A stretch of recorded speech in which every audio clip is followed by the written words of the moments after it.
Everyone, नमस्ते दर्शकों, welcome to the चलचित्रदर्शी। तो आज मैं आपको एक्सप्लेन करने वाली हूँ 2024 में आई एक तमिल मूवी डेविल को। तो कहानी की शुरुआत में हम देखते हैं कि हेमा जो कार ड्राइव कर रही है वो कहीं जा रही होती है और थोड़ा परेशान भी नज़र आ रही है। दूसरी तरफ हम रोशन को देखते हैं जो काफ़ी खुश मिजाज बंदा लग रहा है और राइड करता हुआ उसकी ही तरफ आ रहा है। अचानक इन दोनों का एक्सीडेंट हो जाता है।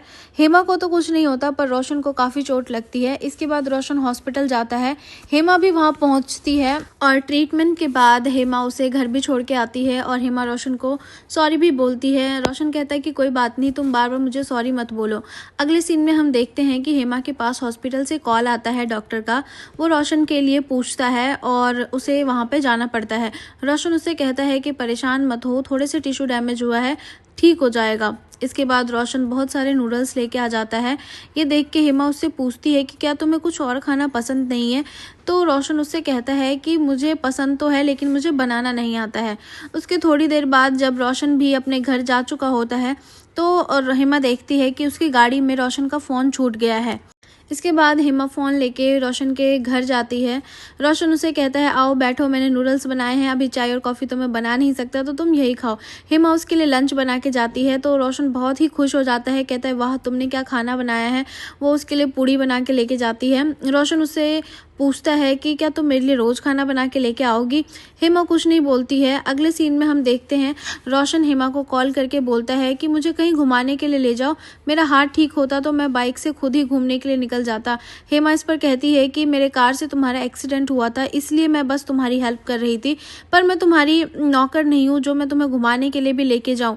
इसके बाद हेमा फ़ोन कट कर देती है। रोशन भी फ़ोन काट देता है गुड बाय बोल के। लेकिन फिर हम देखते हैं कि हेमा उसे घुमाने के लिए लेके जाती है और बातों ही बातों में रोशन उसे बताता है कि मेरे घर पे मेरी सौतेली माँ है और अपनी माँ नहीं है, इसलिए मुझे अकेले रहना पसंद है, मुझे वहाँ पे अच्छा नहीं लगता है। अब दोनों में बहुत अच्छी दोस्ती हो जाती है। रोशन और हेमा दोनों घर जाते हैं, चेस खेलते हैं और अचानक लाइट चली जाती है तो रोशन हेमा के रुमाल से अपना पसीना पोंछ लेता है। हेमा को ये बात बुरी लगती है और वो वहां से चली जाती है। इसके बाद वो वापस आती है अपना रुमाल लेने के लिए, तब रोशन उसे जबरदस्ती किस करने की कोशिश करता है। वो उसे थप्पड़ मारती है और वहां से चली जाती है। फिर अगले दिन जब हॉस्पिटल में रोशन की पट्टी खुलती है हाथों से तो वहाँ हेमा उसे कल के लिए सॉरी बोलती है और जब वो घर आती है तो वो देखती है कि उसका पति वहाँ बैठा हुआ है। अब कहानी फ्लैशबैक में जाती है जहां हम देखते हैं कि हेमा और एलेक्स की शादी होती है, बट एलेक्स का अपने ऑफिस कलीग के साथ अफेयर चल रहा होता है। एलेक्स हेमा को ठीक से टाइम भी नहीं देता है और वो उसे फर्स्ट नाइट पर ही छोड़ के चला जाता है अपनी गर्लफ्रेंड के लिए। लेकिन एक दिन जब हेमा लंच लेके ऑफिस आती है तो वो एलेक्स को सोफिया के साथ देख लेती है। सोफिया उसकी ऑफिस की कलीग होती है। कुछ दिनों बाद एलेक्स को भी धोखा मिलता है। सोफी अपने जिम ट्रेनर के साथ होटल रूम में होती है और एलेक्स उन दोनों को एक साथ देख लेता है और रंगे हाथ पकड़ लेता है। एलेक्स को अपनी गलती का बहुत ही ज़्यादा पछतावा होता है। इसके बाद वो हेमा से माफ़ी मांगता है और हेमा भी उसे माफ़ कर देती है। इसके बाद हेमा रोशन से मिलती है और उसे सारी बातें बता देती है कि वो शादीशुदा है और उसका पति भी अपनी गलती के लिए काफ़ी पछता रहा है, तो मैं तुमसे ऐसे ही मिलती रहूँगी, वो गलत होगा। हेमा और एलेक्स के बीच अब सब ठीक हो गया था, लेकिन रोशन को ये सब पसंद नहीं आ रहा था। वो हेमा को कॉल करता है और उसके घर पर भी आ जाता है। हेमा रोशन को बहुत मना करती है कि तुम यहाँ से जाओ, एलेक्स अभी घर पर ही है, पर रोशन उसकी बात नहीं सुनता है। हेमा कहती है कि तुम तो शहर छोड़कर जाने वाले थे ना, तो गए नहीं अभी तक, इतनी रात हो गई है, एलेक्स ने मुझे तुम्हारे साथ देख लिया तो वो गलत समझेगा। एलेक्स उन दोनों को देख लेता है। इसके बाद एलेक्स और रोशन की हाथापाई हो जाती है और एलेक्स को चाकू लग जाता है, उसकी मौत हो जाती है। रोशन हेमा को कहता है कि मैं ऐसा नहीं करना चाहता था।